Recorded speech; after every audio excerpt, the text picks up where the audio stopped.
For centuries, Rome had been the answer to every question about power. Who controls the Mediterranean? Rome. Who defines the law? Rome. Who decides where the frontier ends and the world begins? Rome. The empire had survived civil wars, plagues, military coups, and waves of external pressure that would have dissolved any lesser political structure. It had absorbed enemies and made them soldiers, absorbed cultures and made them provinces, absorbed crises and made them administrative problems. It was, by every measure of the ancient world, the closest thing to a permanent fact of human civilization. And then, in the 5th century AD, a man appeared from the east on a horse, and Rome, for the first time in a very long time, did not look permanent at all. His name was Attila, and what he did to Rome was not simply military. It was something more unsettling. He forced the empire to show what it had become, not what its monuments said, not what its coins proclaimed, not what its ceremonies promised, what it actually was, at that moment, in that century, with the army it actually had, the generals it actually possessed, the political coherence it had actually maintained. And what Rome showed, under that pressure, changed the way the ancient world understood the word untouchable. Let's begin where the real story begins. Not with Attila, but with Rome. Specifically, with what Rome actually was in the 5th century AD, as opposed to what it continued to tell itself it was. The Western Roman Empire of this period still possessed all the symbolic architecture of dominance. Emperors still wore purple. Coins still bore imperial faces and proclamations of eternal authority. Ceremonies still marked the rhythms of a civilization that had been defining itself as the center of the world for 5 centuries. The titles were intact. The language of power was intact. The marble was intact. What was not fully intact was the machine beneath the marble. The separation between the eastern and western halves of the empire, formalized in 395 AD after the death of Theodosius I, had produced 2 very different political realities by the time Attila became the dominant force among the Huns in 434. The Eastern Empire, centered in Constantinople, retained more fiscal resources, more administrative coherence, and better access to the wealth of the Eastern Mediterranean. The Western Empire, increasingly centered not in Rome but in Ravenna, faced a different situation. Longer and more exposed frontiers, reduced tax revenue from territories that had been raided, settled by outsiders, or effectively lost to central control, and a military that depended increasingly on federati, allied barbarian units fighting under their own commanders, in Roman service but not Roman in origin, loyalty, or long-term commitment. This distinction matters enormously for understanding what Attila encountered. He was not attacking the Rome of Julius Caesar or Augustus. He was not challenging the empire of Trajan, which had stretched from Scotland to Mesopotamia. He was engaging with a Western empire that was, according to the Cambridge Companion to the Age of Attila, subject to enormous coercive pressure from Hunnic power, pressure that had already extracted significant tribute payments even before the campaigns of the 450s. Vegetius, writing in the late 4th or early 5th century, the precise date is debated, provides an interesting window into this period. His Epitoma Rei Militaris is a manual for restoring Roman military excellence, which is itself a revealing document. You do not write a book about how to restore something that is functioning correctly. Vegetius saw, or sensed, a gap between what the Roman army was supposed to be, disciplined, trained, prepared, self-sufficient, and what it had, in various ways, become. He describes a military tradition that needed to be recovered, not simply continued. That anxiety, the gap between the ideal of Roman military power and the reality of maintaining it in the 5th century, is the context for everything that follows. Rome had not lost its nerve. It had not abandoned its ambitions. But each response to each new pressure required more negotiation, more allied support, more improvisation, and more concession than the previous generation of Romans would have considered acceptable. The frontier was managed as much by agreement as by force. Threats were often contained by payment as much as by resistance. Attila did not create this situation. He inherited it and proved remarkably skilled at exploiting it. Before he won a single battle against Rome, before a single Hunnic cavalry unit crossed a significant Roman frontier in force, Rome had already demonstrated that it was willing to pay rather than fight. That tribute, gold flowing east and north in exchange for a period of reduced pressure, was not a sign of weakness in isolation, but it was a sign of a system that had learned to manage threats with money when it could no longer always manage them with soldiers alone. The psychological impact of this reality was significant. In a world where reputation was a military asset, where the credibility of a threat determined whether armies had to be deployed at all, an empire that paid tribute was sending a signal. Not a fatal one, not necessarily a permanent one, but a signal. A grand imperial hall, still decorated with the symbols of eternal authority. Messengers arriving with reports of frontier pressures, requests for reinforcements that cannot fully be met, negotiations with allied commanders who serve Rome but answer also to their own calculations. The symbols of control still present. The mechanisms of control still functioning, but at greater cost, with greater difficulty, and with less margin for error than before. That was the Rome that Attila decided to test. Before we go deeper into who Attila actually was, and why the Hunnic threat was far more sophisticated than a cavalry charge across an open plain, I need to ask you something. Where are you watching from? Drop your location in the comments, and if this is your first time here, subscribe. Because what comes next reveals something that most accounts of Attila miss entirely. The man who forced Rome to its knees was not just a warrior. He was a negotiator with an army, and he understood exactly how to turn Roman fear into Roman gold. To understand why Rome could not simply defeat Attila the way it had defeated enemies before, you first need to understand what kind of threat he actually was, and why the Hunnic court looked nothing like what Roman propaganda wanted its citizens to believe. The word barbarian, in the Roman context, was a category as much as a description. It meant, broadly, someone outside the Roman cultural and political order. Someone who did not speak Latin or Greek as a primary language, who did not organize society according to Roman legal principles, who did not share the assumptions that the empire used to define civilization. Attila was called a barbarian, and by that definition, the label was technically accurate. But the label, applied carelessly, produces a profound misunderstanding of what Rome was actually dealing with. We have an extraordinary source for what the Hunnic world actually looked like in this period. His name was Priscus, a Greek diplomat and historian who was part of a Roman embassy to Attila's court in 449 AD. His account, surviving in fragments, is one of the most remarkable documents from late antiquity, because it describes the Hunnic world from the inside, with the careful observation of a man trained to notice political and social detail. What Priscus found was not a camp of savage raiders with no political structure. He found a court, a functioning diplomatic environment with protocols, hierarchies, banquets, formal negotiations, and the full complexity of a political operation that was managing relationships with multiple powers simultaneously. He found Attila himself, described not as a towering physical specimen or a visibly terrifying warlord, but as a man of deliberate demeanor, restrained at his own banquet while others drank, exercising authority through presence and calculation rather than constant display of aggression. He also found, interestingly, Romans, not prisoners, not slaves. Romans who had found it advantageous to live and work within the Hunnic sphere. Merchants, former prisoners who had built new lives, men who had made calculations about where opportunity existed in the mid-5th century world and concluded that Attila's court was not the worst answer.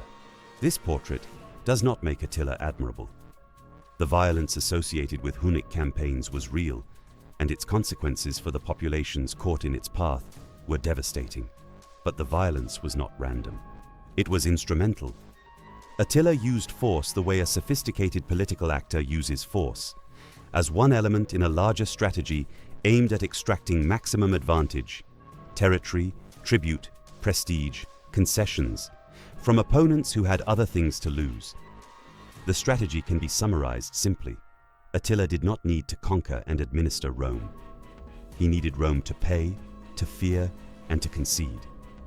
Those objectives could often be achieved without the full cost of a sustained military occupation. Apply pressure, extract tribute, accept negotiated settlement, reposition, apply pressure again. This is what the Cambridge Companion to the Age of Attila describes as a capacity to attack both Roman empires and extract enormous sums through coercion. The Eastern Empire paid significant tribute in gold to maintain periods of relative peace along the Danube frontier. The Western Empire faced its own version of this pressure. The Huns understood, with remarkable clarity, that a threat does not need to be executed to be effective. The credible possibility of destruction is itself a form of power. The mobility that made Hunnic cavalry so tactically effective also produced a strategic effect that went beyond any single engagement. An army that could appear quickly, strike, and withdraw made planning difficult for defenders. It extended the zone of anxiety far beyond the point of actual attack. A Roman province 200 miles from the last Hunnic raid still had to consider what it would do if that raid moved in its direction. That uncertainty, the impossibility of knowing exactly where the pressure would be applied next, forced defensive planning across a much wider front than could be efficiently covered. Roman envoys crossing into Hunnic territory to negotiate did not know, with certainty, what waited for them. They knew what Attila wanted. They often did not know what he was willing to accept.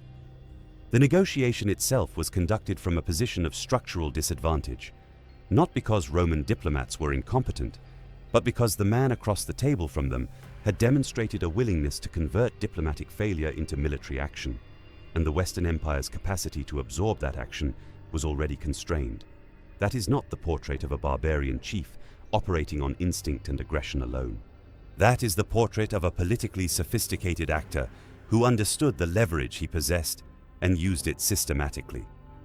Empires bleed through their cracks, and sometimes the deepest cracks run not through the frontier, but through the palace. Justa Grata Honoria was the sister of the Western Emperor Valentinian III. Her position was prestigious by title and constrained by political reality.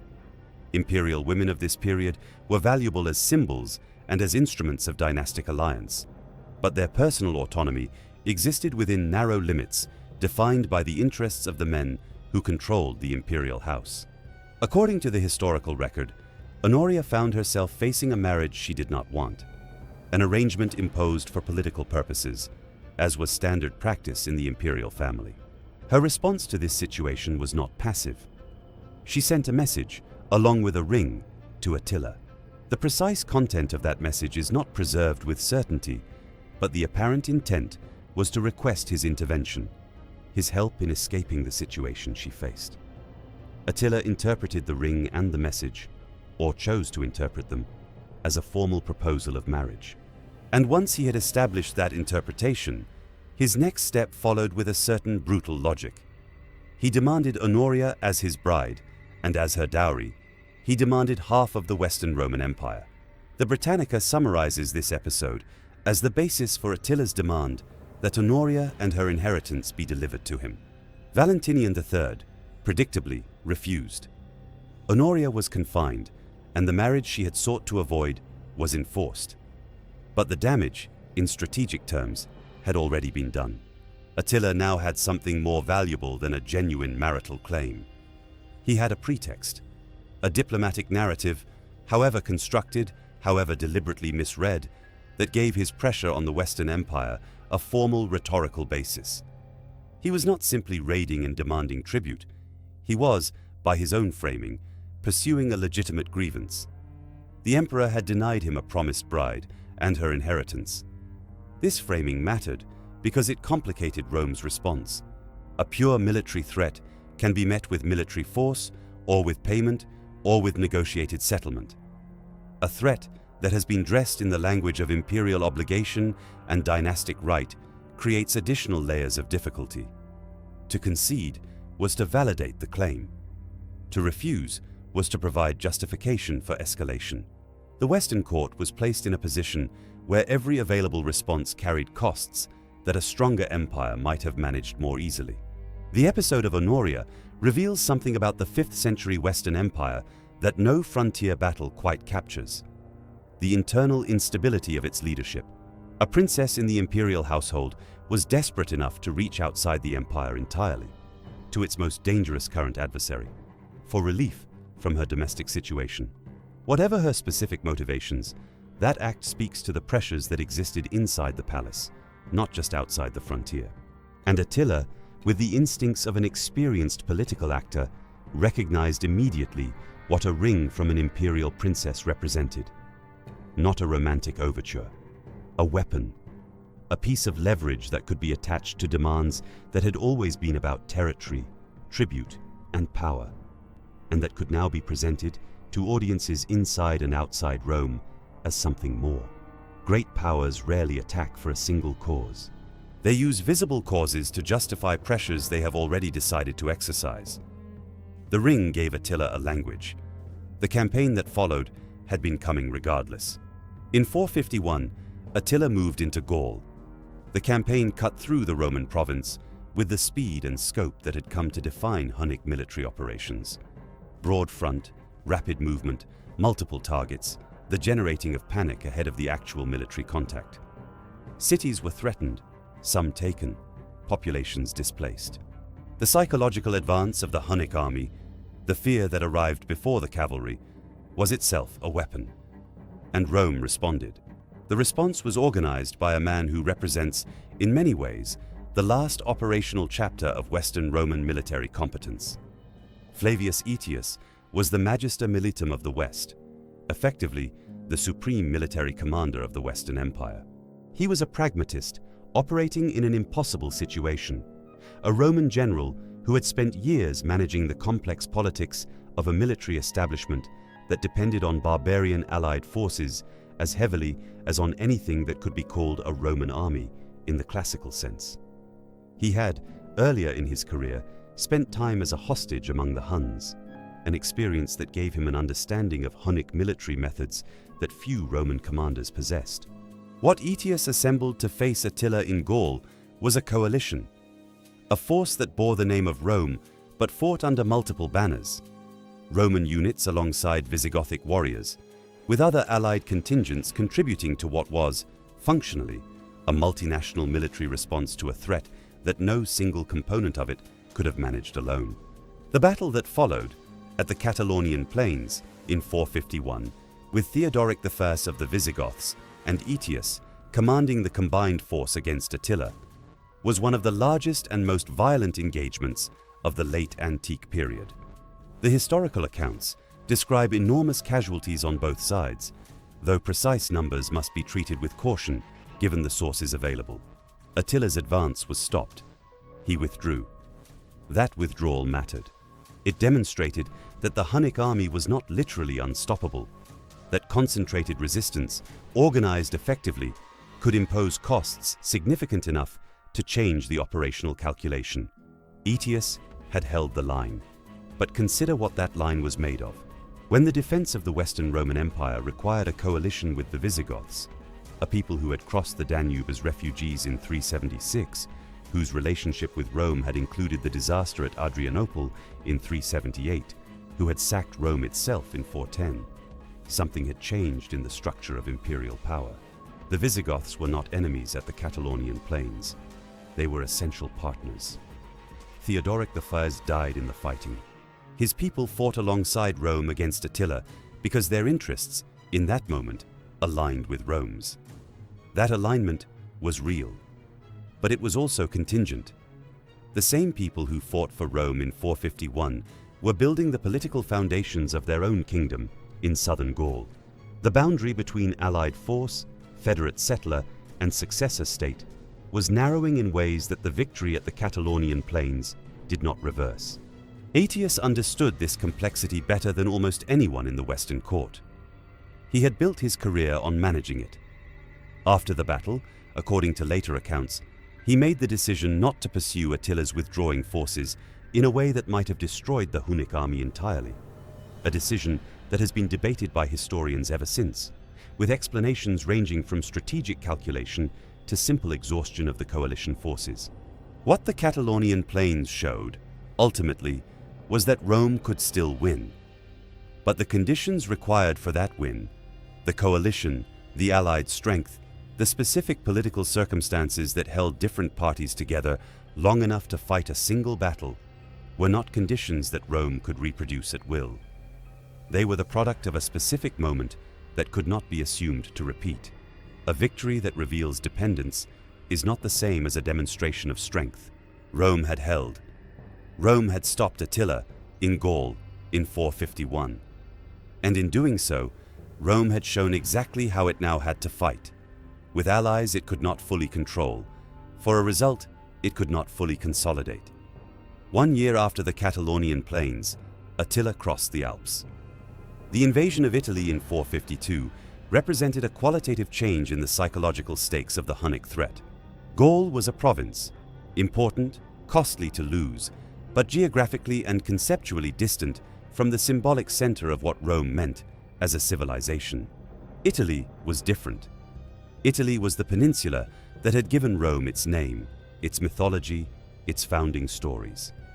It was the homeland of the Senate, of the imperial tradition, of the cultural memory that defined Roman identity, even as the empire had expanded to cover half the known world. The fact that an external military force could enter Italy, could move through the passes of the Alps and begin operating against Italian cities, was, in terms of the psychological architecture of Roman power, a statement of considerable weight. The cities that Attila encountered in the north of the peninsula included Aquileia, Padua, Verona, Brescia, Bergamo, and Milan. Ancient sources describe varying degrees of devastation, some cities taken and severely damaged, others experiencing the threat and displacement that preceded any actual military action. The precise fate of each city in 452 must be assessed carefully by period and source, and claims of total destruction should be qualified. But the general picture of northern Italy in 452 is one of significant disruption, flight, fear, and the kind of social disruption that military invasion produces even before the fighting reaches any particular location. Because fear, in military terms, travels faster than armies. The civilian reality of the Italian campaign was not the experience of soldiers in formation. It was the experience of families making rapid calculations. Stay or go, hide or flee, trust the walls or trust the road. Armazens were emptied or locked. Churches filled with people seeking sanctuary or comfort, or simply a place to wait in company. Roads became crowded with people moving away from whatever direction the latest rumor said the Huns were coming from. The rumor was often worse than the reality, and the reality was already bad. Aetius, the commander who had organized the coalition at the Catalaunian Plains, was present in Italy. But his force was not sufficient to block Attila's advance across the entire width of northern Italy.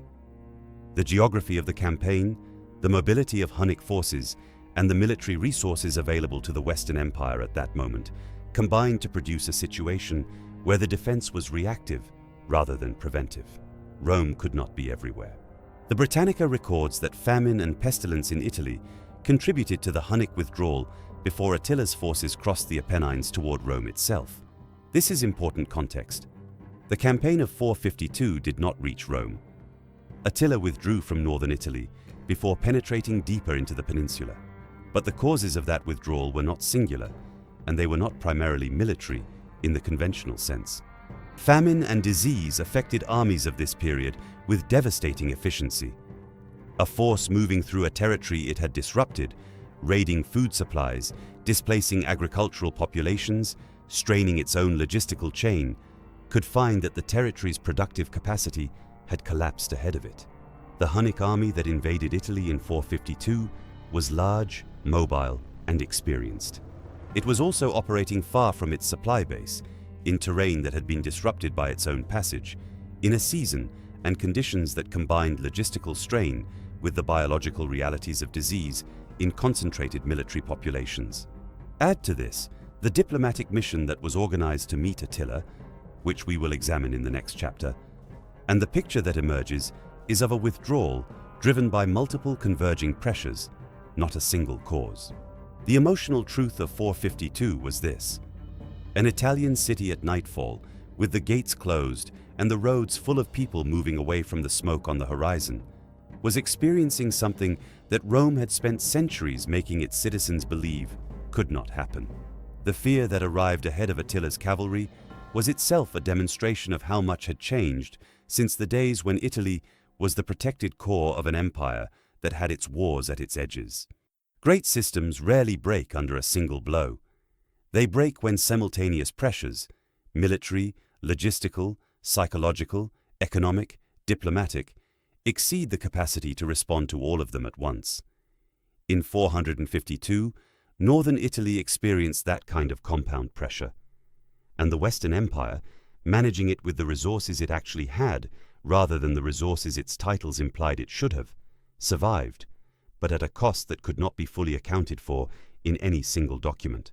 In the summer of 452, a delegation left to meet Attila. At its head was Leo I, Bishop of Rome, the man history would call Leo the Great, one of the most significant figures in the development of papal authority. With him went former consul Avienus and the prefect Trigetius. They traveled north toward the Hunnic camp near the Mincio River in the area of Mantua in northern Italy. What happened at that meeting is one of the most discussed and most carefully mythologized episodes in late antique history. The subsequent Christian tradition, developed over the decades and centuries that followed, constructed a narrative in which Leo's intervention was miraculous. In this tradition, Attila was turned back by the power of spiritual authority, by the intervention of Saints Peter and Paul appearing in vision, by the direct action of divine providence protecting Rome through the words of its bishop.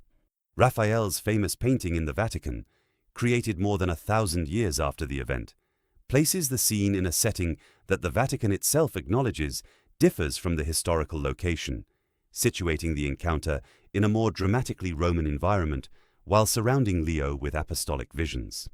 The tradition is powerful. It served important purposes for the development of Roman ecclesiastical identity in the centuries that followed, and it should be treated as tradition, valuable, historically significant as a tradition, but not as a transparent account of what caused Attila to withdraw. The historical meeting between Leo I and Attila occurred. On that, the sources agree. What was said, what was promised, what was exchanged, these details are not preserved with the specificity that would allow confident reconstruction. The diplomatic content of the negotiation almost certainly included material considerations: the possibility of tribute, the status of Honoria, the broader terms under which withdrawal could be arranged. The meeting was a negotiation, not a miracle, though its participants may have experienced and described it in different terms. What is most significant about this episode, for the purposes of understanding what Rome had become, is not the content of the negotiation, but the fact of it. Rome had sent a bishop to do what its army could not fully accomplish. Not because Leo I was an inadequate substitute for a legion.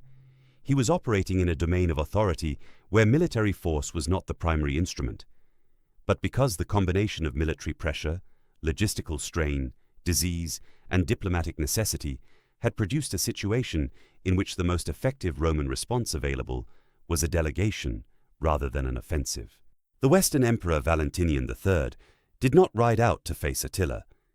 Aetius did not assemble another coalition in time to block the advance into the peninsula. The response that ultimately contributed to Attila's withdrawal, alongside famine, pestilence, and the strategic calculations of the Hunnic leadership, involved a churchman crossing into enemy territory to negotiate the survival of a civilization that had once defined negotiation as something it did from a position of unquestioned strength. That is not a story of failure, exactly. Leo I's mission was part of what produced a result that Rome needed. The withdrawal happened. The peninsula was not pushed to the Apennines. Rome itself was not reached. But it is a story of transformation. A civilization that had projected military power across the known world for 5 centuries was now projecting ecclesiastical authority toward a Hunnic camp, and hoping it would be enough. Being spared is not the same as being safe. Being survived is not the same as being strong. Attila died in 453, not in battle, not at the hands of a Roman general. He died, according to the historical accounts, on the night of a wedding, likely from a hemorrhage, after years of campaigning that had made him the most feared military actor in the known world. His death produced an immediate and dramatic consequence. The Hunnic Empire, the structure of authority, military capacity, and political cohesion that had made Attila so effective, did not survive him intact. His sons divided the leadership and the unity of purpose that had allowed a mobile steppe confederation to project force simultaneously against Constantinople and Ravenna, against Gaul and Italy, fractured under the pressures of succession and internal competition. Within years of Attila's death, the Hunnic threat that had bent the attention of two Roman empires had largely dissolved as a coherent geopolitical force. Rome had survived Attila, but surviving Attila was not the same as recovering from what Attila had revealed. The Western Empire continued after 453. It continued, in institutional terms, for another 2 decades, until 476, when the last Western emperor, Romulus Augustulus, was deposed by Odoacer, a general of Germanic origin, serving in what had been the Roman army. That end, when it came, was not primarily the result of Hunnic action. It was the product of the accumulated weaknesses that Attila had tested but not created. The dependence on allied forces whose loyalties were not permanently Roman, the shrinking tax base, the political instability of an imperial court that had become increasingly unable to control the military commanders it depended on, the gradual transfer of effective authority from emperors to generals to the leaders of federate peoples who were building kingdoms on what had been Roman territory. Attila died. His empire fragmented, and the Western Roman Empire continued to slowly complete the process of coming apart from the inside, along exactly the fracture lines that the Hunnic campaigns had made visible.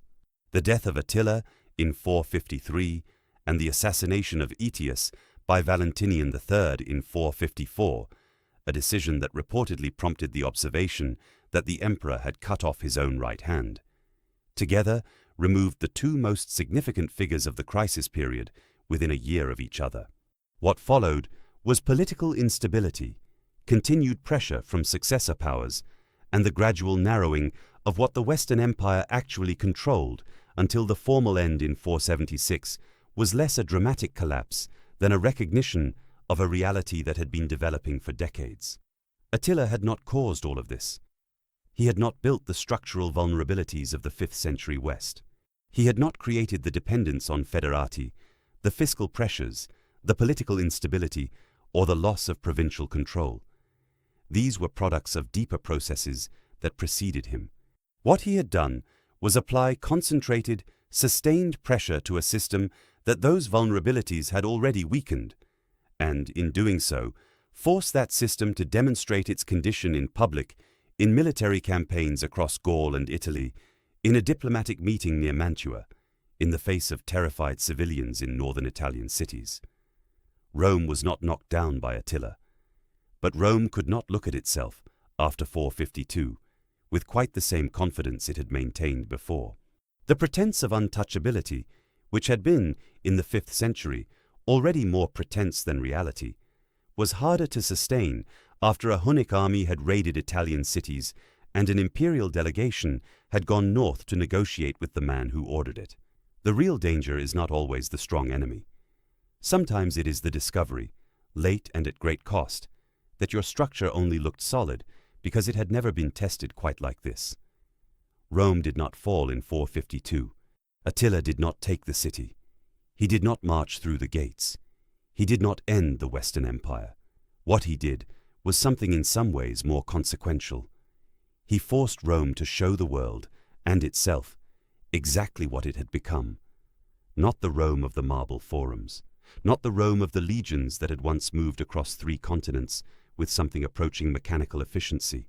The Rome of the 5th century, a political structure of enormous historical weight, institutional depth, and cultural significance, operating with military and fiscal resources that could no longer fully match its territorial responsibilities, dependent on allies it could not completely control, capable of resistance, but no longer capable of the kind of autonomous, overwhelming response that had once made the word Rome itself a form of deterrence. Attila revealed this. He did not create it. And when he died in 453, on a wedding night, not on a battlefield, his own empire demonstrated the same fragility. The Hunnic confederation had been held together by his leadership, his military success, and the flow of plunder and tribute that kept his followers loyal. Remove the leader, and the structure came apart. Both Rome and the Hunnic Empire, in the mid-5th century, were systems whose apparent strength depended more on their leaders and their momentum than on structural foundations that could survive major shocks. The lesson is not that Rome was weak or that Attila was invincible. The lesson is that systems which ignore their internal fractures long enough will eventually face a moment when those fractures cannot be hidden, when an outside pressure forces them to perform under conditions they are no longer fully equipped to manage. Rome still had a face of a giant. But when Attila arrived, the bones underneath showed their age. Could the Western Roman Empire have survived without the fractures that Attila exposed? Or was the collapse inevitable long before he crossed the Alps? Write your answer in the comments. And if you want to keep going deeper into the machinery of Rome, and the moments when that machinery showed its limits, the next video is waiting.